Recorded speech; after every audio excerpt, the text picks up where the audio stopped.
Halo teman-teman, selamat datang di Sumber Artikel. Jangan lupa tekan tombol subscribe dan aktifkan lonceng notifikasinya ya, agar apabila channel ini mengupload episode terbaru, kalian tidak akan ketinggalan. Selamat mendengarkan. Wanita miskin bertemu Prestir Tampan, episode ke-7. Sudah selesai. Jenny melihat kembali rambutnya yang sudah tersisir rapi, lurus dan lembut saat ia menyentuhnya. Kini rambutnya sudah tidak kusut dan berantakan seperti sebelumnya. Terima kasih. Jenny tersenyum menatap Andreas dan pantulan cermin yang kini berdiri di belakangnya. Tapi Andreas tidak menjawab dan hanya tersenyum tipis. Mari kita makan. Andreas mengulurkan tangannya, membuat Jenny menatap bingung haruskah ia menyambut uluran tangan Andreas. Kita harus terlihat sempurna, jelas Andreas membuat Jenny dengan ragu-ragu menyambut uluran tangan Andreas. Dengan wajah yang tersenyum dan tangan yang bertautan, Andreas dan Jenny menuruni tangga, menuju ruang makan di mana chef dan para pelayan sudah menanti sejak beberapa saat yang lalu. Tanganmu sangat kasar seperti aspal, cibir Andreas dengan nada datarnya, namun dengan ekspresi tersenyum bahagia. Entah mengapa ia sangat senang menggoda Jenny. Tanganmu yang licin seperti keramik kamar mandi, balas Jenny tidak terima, dan tentunya dengan ekspresi yang juga pura-pura bahagia. Setidaknya keramik kamar mandiku bagus dan wangi, tidak seperti rambutmu yang kusut seperti sarang burung. Mata Jenny melotot dan Andreas kembali menyinggung soal rambutnya. Ayolah Andreas, tidak sekusut itu, protes Jenny kesal. Ia menepuk bahu Andreas cukup kencang membuat Andreas tertawa meringis. Jodoh memang tidak bisa ditebak. Andreas dan Jenny baru bertemu kemarin dan saat ini mereka telah menjadi sepasang suami istri tanpa rasa canggung untuk mencela satu sama lain, seperti pasangan yang sudah lama bersama.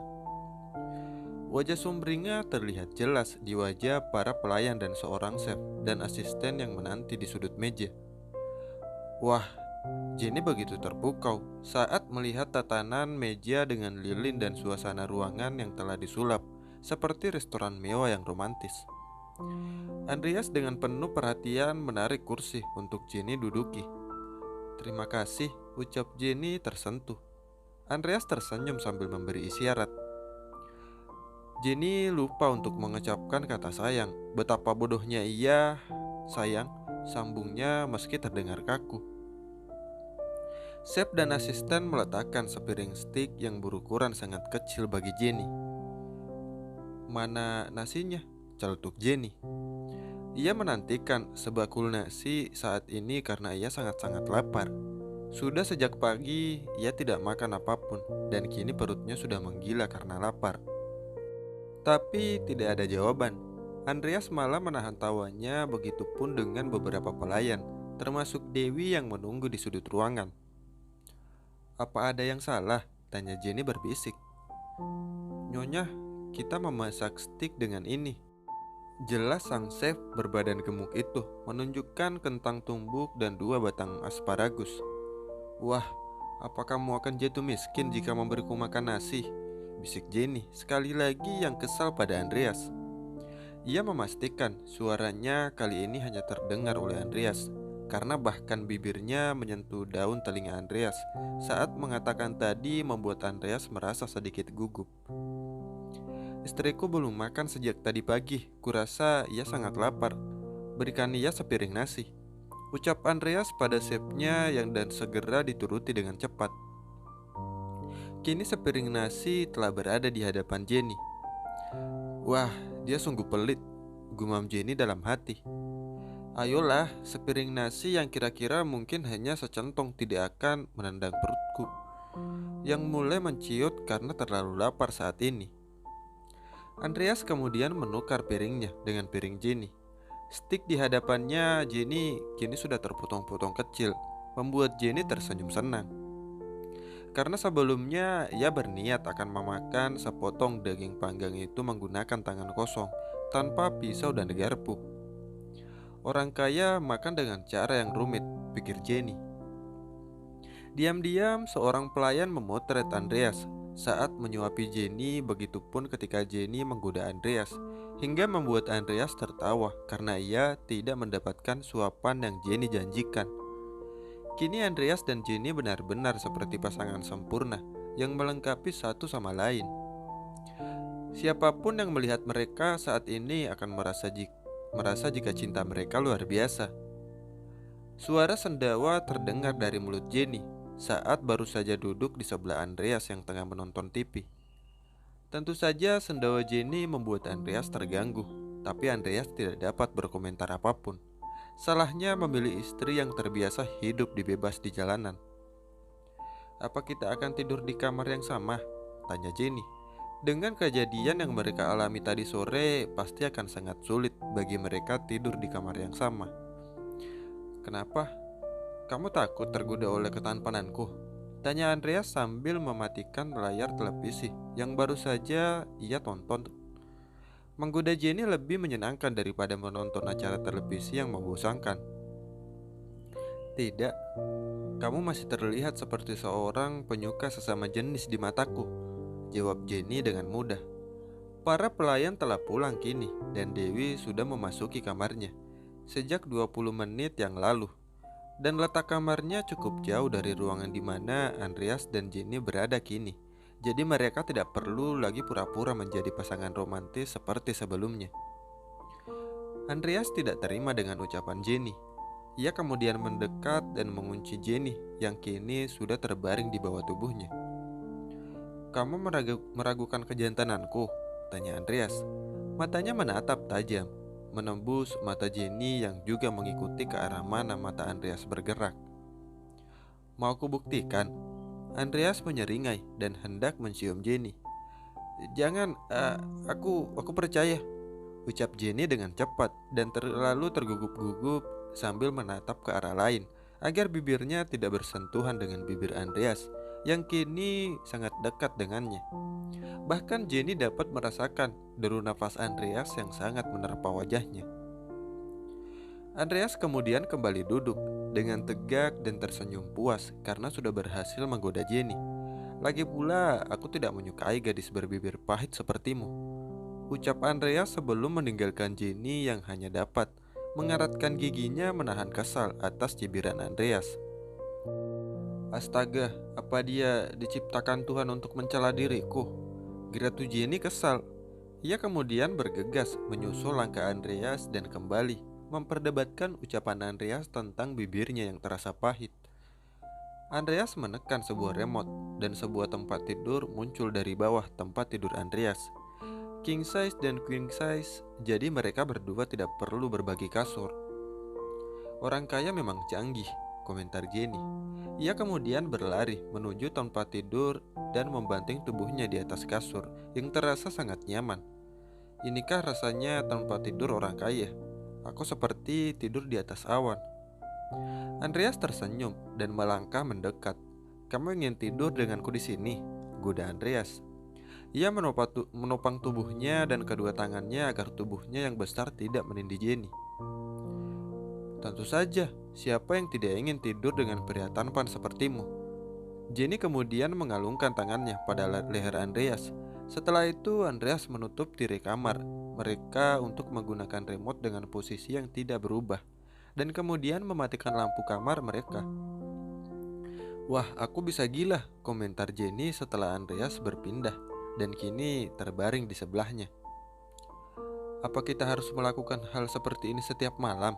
tanya Jenny sambil menatap langit-langit kamar Andreas yang luas dan gelap. Hanya ada lampu tidur di sisi tempat tidur mereka yang tidak begitu terang.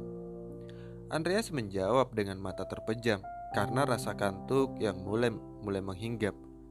"Entahlah, aku rasa sampai kakekku berhenti mencurigai kita."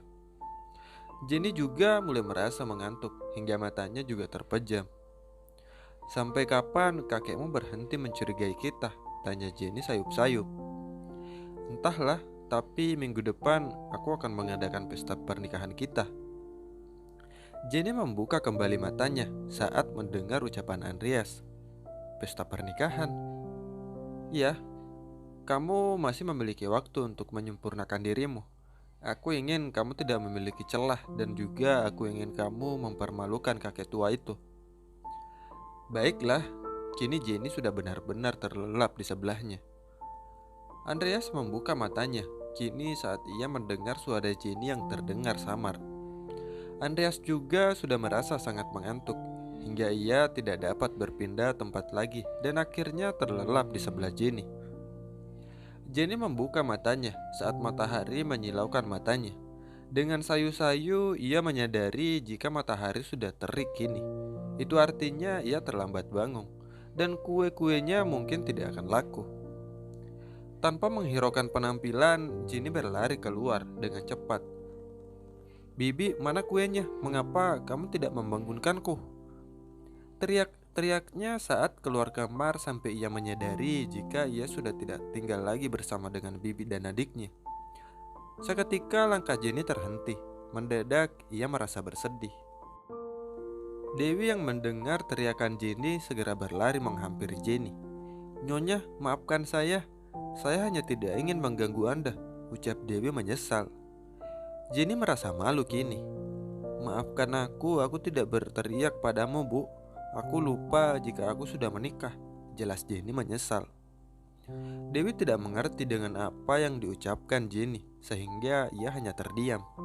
"Sampai kemarin aku masih membantu bibiku berjualan kue di pasar, dan aku pikir aku kesiangan," jelas Jenny kembali tanpa rasa malu, menceritakan tentang kehidupannya sebelum menikah. Andreas kemudian datang dan segera merangkul Jenny. "Ada apa sayang?" tanya setelah mengecup kepala Jenny.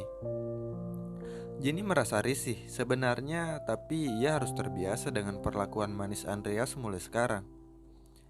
"Tidak ada, hanya kesalahpahaman kecil. Bu Dewi mengira aku berteriak memanggilnya, padahal aku yang masih mengigau. Ini kesalahanku," jelas Jenny. Dewi tidak menyangka jika Jenny mengatakan sebenarnya. Ia sudah ketakutan jika saja Jenny tidak menjelaskan pada Andreas. Mungkin dirinya akan terkena masalah karena Andreas tidak menyukai kesalahan sedikit pun. "Kalau begitu sarapannya sudah siap," ucap Dewi sebelum pergi meninggalkan Andreas dan Jenny berdua. Setelah Dewi melangkah cukup jauh, Andreas segera melepaskan rangkulan tangannya dari bahu Jenny. "Astaga, apakah tubuhku akan bau kambing sekarang?" Celetuk Andreas menggoda Jenny dan membuat Jenny menatapnya dengan sinis. Tapi Jenny segera melangkah menjauh meninggalkan Andreas. Jenny ingin cepat-cepat mandi sekarang agar bisa sarapan karena perutnya sudah sangat lapar akibat kemarin hanya makan sepiring nasi. Tapi setelah dipikir-pikir, Andreas telah menghinanya. Jadi Jenny kemudian berbalik kemudian menghampiri Andreas. "Bau kambing katamu? Kamu tahu ketiakmu itu sama baunya dengan kotoran sapi," balas Jenny, dan untuk mengakhiri pertengkaran mereka, Jenny pun menginjakkan kaki kencang sehingga membuat meringis kesakitan. "Jenny!" Andreas baru akan berteriak, tapi ia menahannya. Sialnya, ia tidak dapat terlihat kasar kepada Jenny, atau seseorang akan melaporkannya pada kakeknya. Jenny dan Andreas sudah selesai sarapan, dan kini mereka ada di ruangan kerja Andreas. Meskipun libur, Andreas tetap mengecek pekerjaannya dari balik meja kerjanya. "Hai orang kaya," panggil Jenny yang mulai jenuh menunggu Andreas mengecek semua berkasnya. Sejak tadi Jenny hanya duduk di sofa tanpa melakukan apapun dan sekarang ia merasa sangat jenuh. Biasanya saat-saat seperti ini ia selalu sibuk di pasar dan sepertinya bersantai bukanlah hal yang bisa ia lakukan. Karena itu malah membuat tubuhnya merasa tidak nyaman. "Apa? Tidak jadi?" Andreas meletakkan dokumennya karena sepertinya Jenny sudah mulai jenuh dan berjalan menghampiri Jenny. "Duduklah yang benar, Jen. Aku akan memperkenalkanmu pada seorang yang akan membuatmu menjadi istriku yang sempurna," ucap Andreas. Jenny segera menurut mengikuti apa yang Andreas ucapkan. Dengan mencoba duduk manis, namun pada akhirnya Jenny menyerah dan kembali duduk mengangkat satu kakinya ke atas sofa. "Ingatlah, kamu memakai gaun." "Memangnya kenapa?" Andreas ingin menjawab jika cara duduk Jenny dapat membuatnya melihat celana dalamnya. Namun Andreas memilih menutupi kaki Jenny dengan selimut karena tidak ingin suasana kembali merasa canggung di antara mereka. Ngomong-ngomong, membuatku sempurna. Apa maksudnya? Tanya Jenny saat kemudian seseorang mengetuk pintu ruangan kerja Andreas dan masuk tanpa Andreas memberi izin. Dia adalah Veronica. Dia akan membuatmu menjadi Cinderella yang sesungguhnya. Ucap Andreas berbisik pada Jenny. Terima kasih sudah datang, Pero. Andreas berdiri menyambut. Wanita bersanggul rapi dengan setelan seorang sekretaris profesional dengan garis wajah yang tegas dan penuh penekanan. Begitu melihat Veronica, Jenny merasa terintimidasi oleh dua orang dingin di ruangan ini. Siapa lagi jika bukan Andreas salah satunya? Veronica memang sudah tidak muda lagi, tapi sisi tangguhnya mengalahkan jiwa muda Jenny, membuatnya menelan ludahnya terlebih lagi saat Veronica melihatnya dari ujung kaki hingga ujung kepala. Seakan Veronica sedang membaca betapa buruknya penampilan Jenny dari sorot matanya yang terlihat menyerah. Istri Anda sangat cantik, Tuan, hanya saja tidak terawat, ucap Veronica pada intinya setelah melihat dengan seksama penampilan Jenny saat ini. Dia memiliki bentuk wajah dan tubuh nyaris sempurna. Hidung mancung dan mata bulat dengan bulu mata lentik dan alis tebal, juga bibir yang membentuk hati dan lekuk tubuh yang indah. Hanya saja Jenny sebagai wanita memiliki gestur yang terlalu cuek seperti laki-laki. Lanjut Veronica, dia seperti seseorang yang seperti sedang membaca buku deskripsi tentang Jenny dan tentunya Jenny tidak merasa keberatan. Hanya saja wanita di hadapannya memiliki aura menakutkan yang membuatnya merinding. Dia menakutkan, bisik Jenny. Aku tahu, karena kamu bahkan lancang padaku, maka harus mencarikan orang lain yang dapat menaklukkanmu. Jelas Andreas juga berbisik. Veronica tidak bergeming dengan kedekatan yang ditunjukkan Andreas dan Jenny, karena bagaimanapun mereka adalah sepasang pengantin baru. Kita akan mulai besok. Saya akan datang setiap jam 8 pagi dan pulang jam 4 sore. Saya tidak menerima waktu lembur dan saya tidak ingin ada yang mencampuri pekerjaan saya termasuk Anda, Tuan.